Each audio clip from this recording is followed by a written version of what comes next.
Shalom, this is your pastor Amos Ali Mwazembe.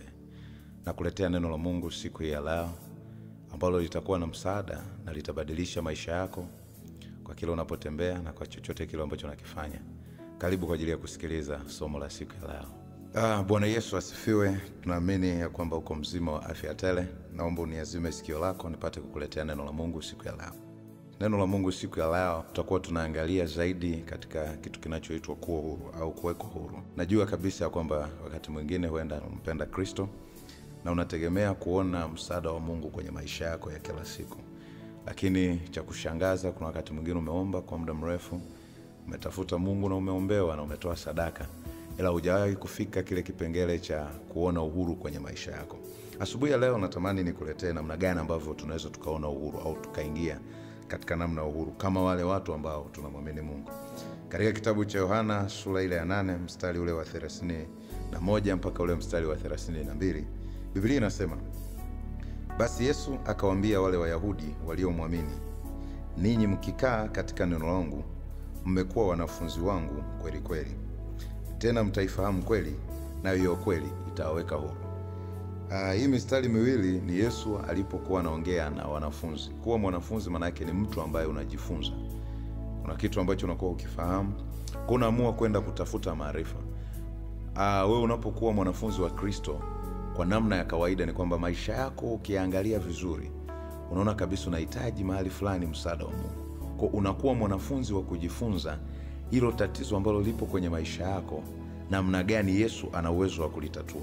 Au kwa lugha rahisi sana, ni kitu gani kinatakiwa kifanyike ili Yesu aweze kukusaidia kwenye hilo tatizo ambalo nalo.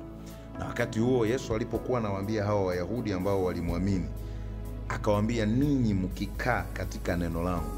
Kwa si tu kukaa na Yesu, lakini kukaa na neno la Yesu. Unapozungumzia kukaa na neno la Yesu, ana maana kwamba neno la kwake wewe ndio linakuwa ni kiti chako au msingi na mwegemeo wa maisha yako unakuwa ni neno lake. Sasa kuna kitu ambacho kitatokea pindi mtu atakapokaa kwenye neno la Kristo. Kuna kweli zilizojificha ndani ya neno la kwake ambazo mtu huyo akikaa hapo akaliangalia hilo neno lake atazifahamu hizo kweli, na hizo kweli ndizo zitakazoanza kumweka huru. Mfano, wengi wetu tunaamini ya kwamba Mungu anabariki, na baraka maana yake nini? Ni uwezesho wa kiroho wa kufanikisha mambo yako ya kila siku.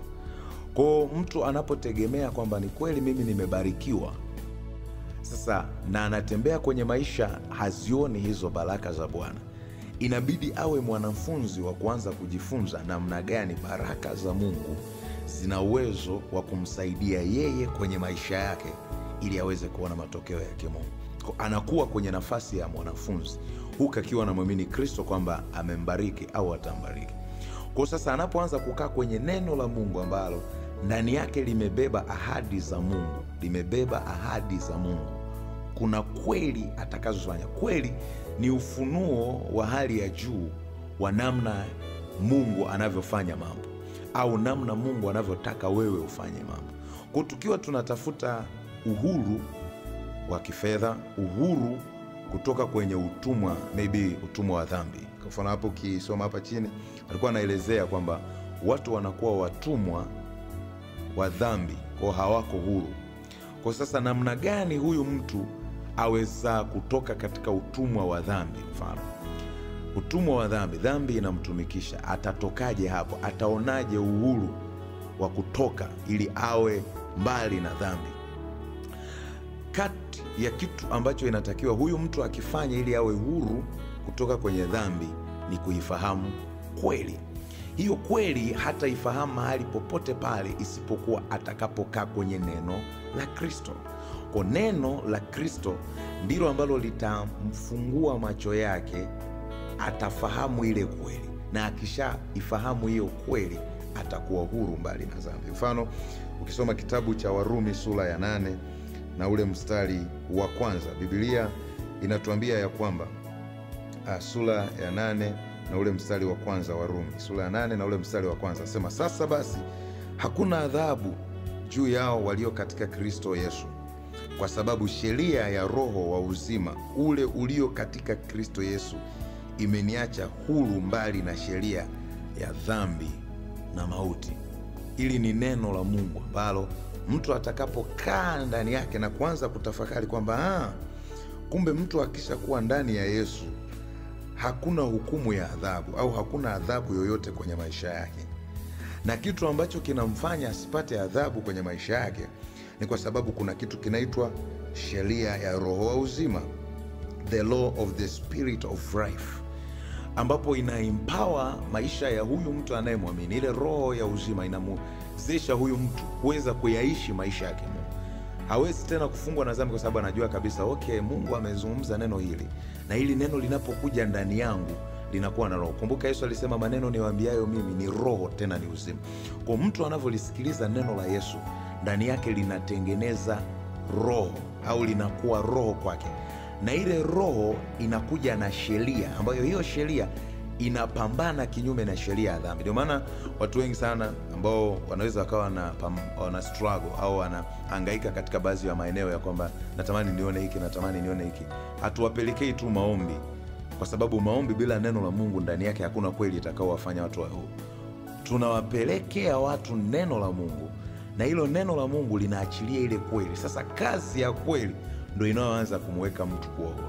Na kama unaweza, ni mwanafunzi mzuri wa Biblia, kuna mahali ambapo pameandikwa ya kwamba watu wangu wanaangamia kwa kukosa maarifa. Maarifa yanayozungumzwa hapa maana yake lile neno la Mungu ambalo ndani yake kuna hiyo kweli.